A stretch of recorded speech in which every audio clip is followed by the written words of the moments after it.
Good morning, everyone. Welcome.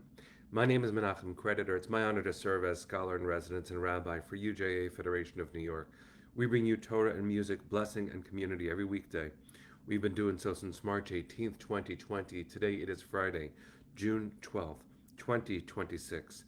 What a blessing to be in this community that we have created together for more than 6 years and 2 months of Torah every single weekday morning. Scott and Susie, Penny and Jonathan, Lydia and Ronnie. Good morning, Michelle. Nice to see you. Hi, Larry. Nice to see you too. Tara. Hope that you are well. Penny, thank you. It's broadcast 1568. Good to see all of you. Carl and Valerie, Barry, Boker Tov, my friends. In a second, we'll sing a bracha, we'll learn some Torah, and we'll get ready for Shabbat. Rosa, nice to see you. Hi, Debbie. Karen, Boker Tov, my friend. Nice to see you. Okay. Tara sending love to Park City, Utah. Eileen and Dave, Patricia and Siona. Hi. Good to see everybody. Hi, Arlene.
Good morning, friends. It's good to see all of you. I hope that you and yours are safe and well. Those of you on Instagram, I hope that you will enjoy, because now you'll be paying attention to the great wisdom teacher, Elior Sterling, who's here, a beloved colleague and fellow learner in the world who has so much to offer, based in Jerusalem. Good to see you, my friend. Hope you have a good Shabbos. And I just saw a second ago, Sunday, you are asking us to pray for your sister-in-law who's having a rough time recovering from brain surgery, Serafina Bat Sara. Praying for her. Thank you for sharing that. Hope everyone is deriving strength and some support from this community. This is a broadcast, but it is more than that. We've been sharing the very personal things about our lives for more than 6 years and 2 months of Torah every single weekday morning, where even though it's an online platform, we are making it real by sharing such deep things. Thank you for that, friends. It's Parshat Shlach Lecha, and we have spoken many times about this week's Torah portion and its nuances. I want to point to one central part of it and raise a point based on some deep learning that I was blessed to do last night. When the 12 spies are sent, the Miraglim are sent to the Promised Land to scout it out on behalf of the people, as you probably remember, 10 of them come back with a harsh report and their own fear sparked by what they saw, and 2 of them come back, they saw the same exact thing, and they come back with faith that endures, that they will be able to, that we will be able to accomplish what we have set out to do. And the contrast between the two is very important for us to think about, because the 10 spies say it is a beautiful land, we won't make it. Here's why. the two spies, Kalev ben Yefuneh and Yoshua ben Nun, say, Yachol nuchala. It is harsh, we shall overcome. It's where the language of the modern civil rights anthem, We Shall Overcome, comes from. It's from this week's Torah portion. And how powerful it is for us to consider that two groups of people can see the very same thing and walk away with radically different impressions, interpretations. We do carry, as the Talmud says, that a judge only has their own eyes. We do carry our own implicit bias, and that brings everything that we are and everything we've experienced into our eyes as we let in something in the world. Here's the learning from last night that relates to this. I was blessed to be in conversation with an Israeli director, an artist named Natalie Braun. She directed the phenomenal and piercing film Oxygen, which won first prize at the Jerusalem Film Festival and has been touring the United States. If you have the chance to see it, I encourage you to. And I won't give anything away about the plot because it is deep and it is powerful, it is poetic. In conversation with her, the metaphors that I was picking up about water and air, the name of the film is Oxygen, it showed me what art can do. But the opening scene captured me even before I was able to speak to her, and I want to share with you why.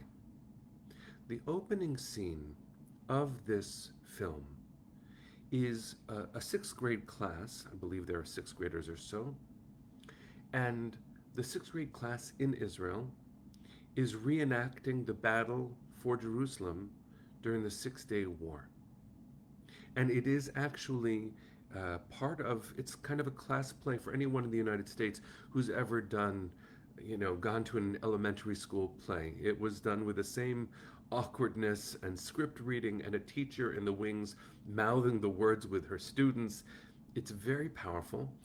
And these children are crawling across the stage with pretend guns, reenacting what the Israeli soldiers did when Jerusalem was unified. And it, of course, is a very complicated moment in history.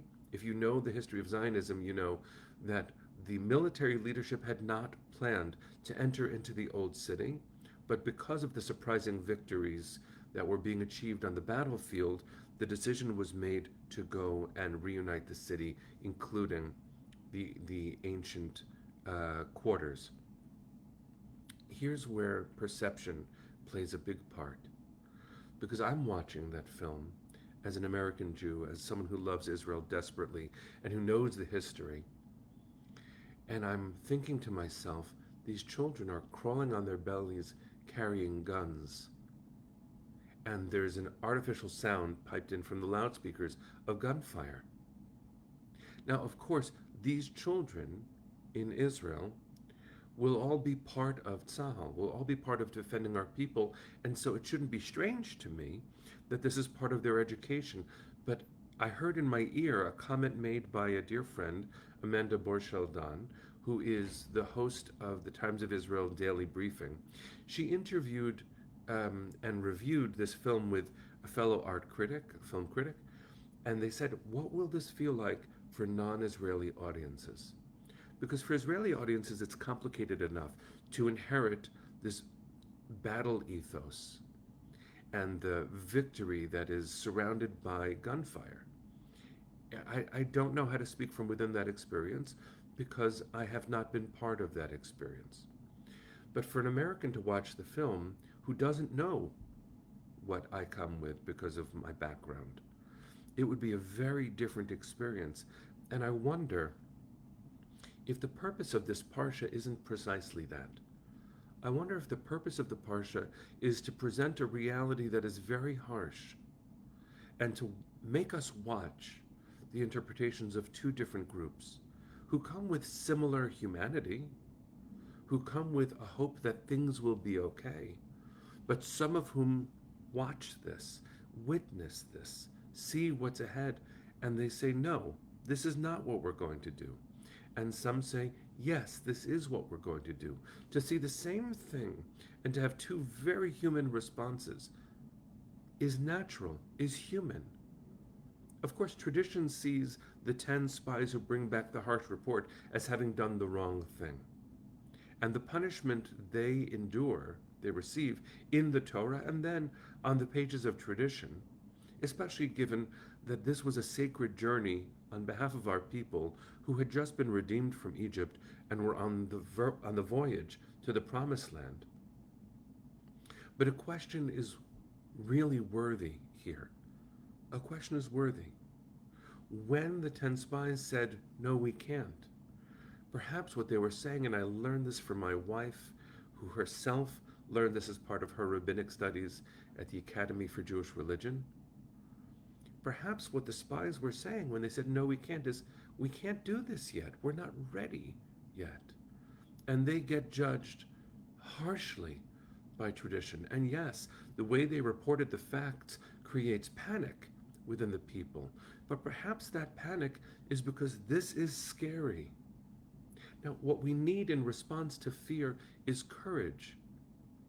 But who's to say that it also doesn't take courage to pause and to think about what this moment means? I'm not suggesting rewriting the Torah, and I do celebrate Kalev ben Yefuneh and Yoshua ben Nun. I do celebrate the courage of moving forward on our journey towards promise. But isn't it powerful? Isn't it fascinating? Isn't it important for us to consider sometimes how we perceive the world and what we are bringing with us as we do that very active drashing thing? Drash is a Hebrew word, lidrosh, and it comes from the word doresh, to seek. We often use it to describe midrash, the process of imagination. But aren't we also saying that it is a subjective thing that we do when we see anything? When we make our decisions, isn't it important to remember how subjective that process is, how internal it is, sometimes invisible it is? So what a gift, friends.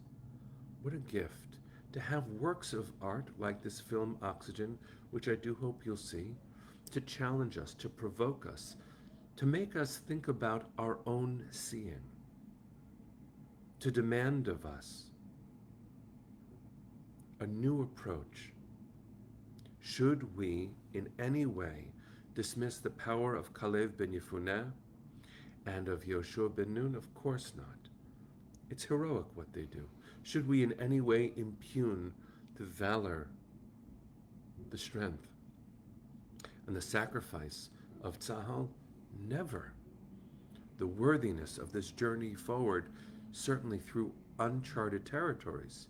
No, this is majestic. It is right.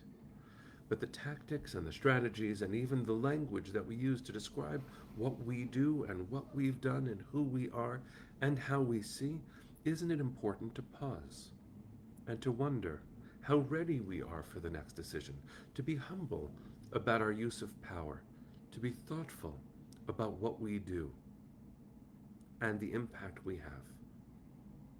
We have fought as the Jewish world for a very long time for the chance to determine our own destiny. And that is beautiful. It is holy. It is necessary.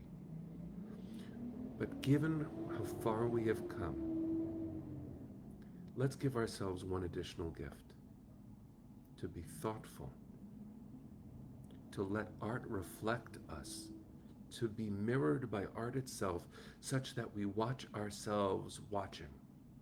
We learned this, by the way, from the Meraglim, from the spies, the 10 spies, because their language says, we got to the land, we scouted it out, we were grasshoppers in our own eyes, and so we must have been to them. Now we know, based on the Torah, that actually this was a matter of self-perception by those spies. They feared how they appeared to others. So how momentous it is for us to understand that actually their fear about how they were seen by others was them bringing their own subjective midrashic lens to their reality. It's only one possible way of seeing things. But we do not dismiss other people's lived experiences, do we? We shouldn't. There are many ways to experience reality. And so let us take this Shabbat of Shlach Lecha. Let's take this powerful Torah portion of charting out a future through the unknown as an opportunity to remember that if we choose to travel together, and I hope we do, as one community, as all communities, trying to accomplish something better in our future than we have inherited in our past, if we do not seek to be crawling on our bellies to the sound of gunfire for the rest of time, perhaps there is a way to both ensure our own safety and challenge our own perceptions. Not quite sure what this means for all of us, but I know it's my work to do too. I bless us to be thoughtful, to consider our own eyes as we see.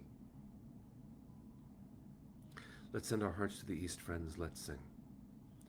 Kol hod balevav pnima nefesh Yehudi homia ulefatei mizrach kadima ayin letzion Sophia od lo avda tikvateinu התקווה בת שנות 2000 להיות עם חופשי בארצנו ארץ ציון וירושלים להיות עם חופשי בארצנו ארץ ציון Virushalayim. Am Yisrael Chai. Shabbat Shalom, everyone. See you on Monday.